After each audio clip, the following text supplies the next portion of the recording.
A new poll shows the U.S. Senate race in Texas is a close one. State Representative James Talarico is holding a 3-point lead over Republican Attorney General Ken Paxton in the Texas Politics Project, a UT Austin's latest poll.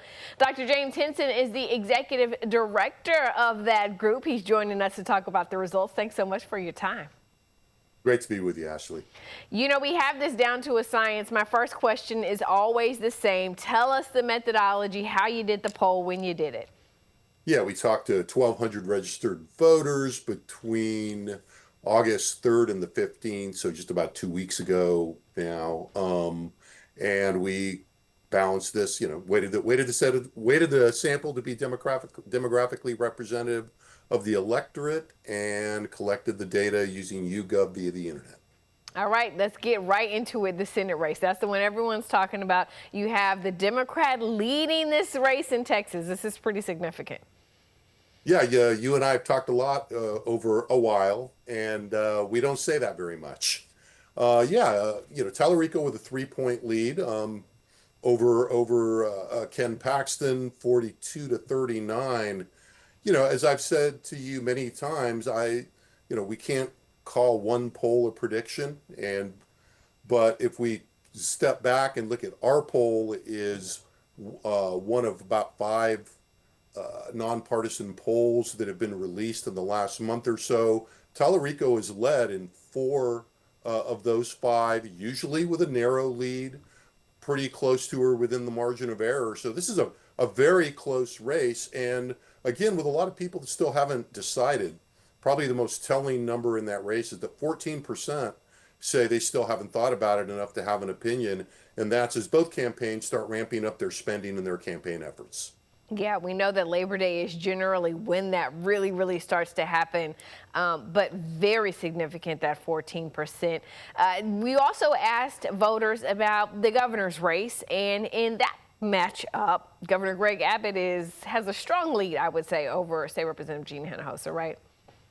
Well, yeah, especially compared to above him on the ballot where Sure. Ken Paxton is behind. But we had Governor Abbott at 45, Democrat Gina Hinojosa at 40, about 10% undecided in that race.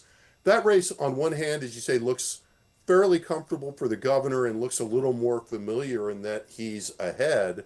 On the other hand, again, over the time that you and I have talked about these races, we expect these statewide races to start with Republicans having about a 9 to 12 point advantage.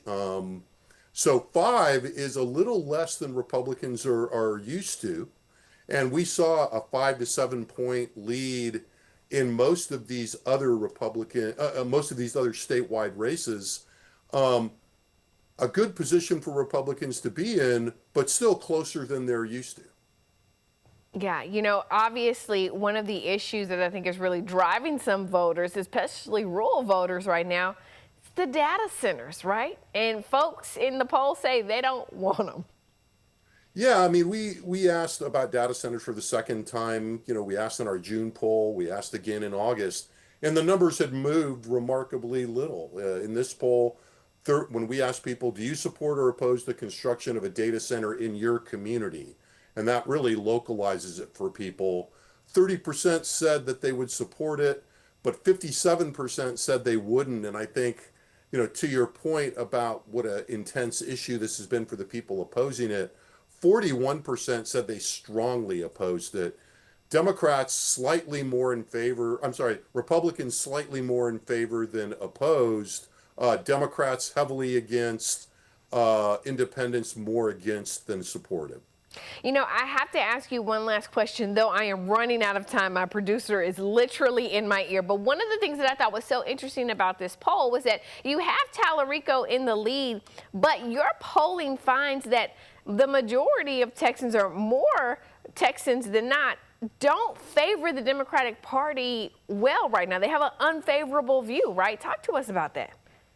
Yeah, look, the Democratic Party brand has been in trouble for, quite a while. And, it really, most recently it goes back in Texas to the Biden administration, the increase in prices. And so, you can look at this two ways. On one hand, the on balance negative views of Democrats among most Texans could be seen as kind of a limit on Talarico's potential. On the other hand, it could be speaking to the degree to which people might be partially, at least to some degree, separating Talarico from that Democratic brand, and that maybe he is doing better because he's a good candidate running a good campaign with a lot of money, and he's separated himself, I think, from some of those brand troubles.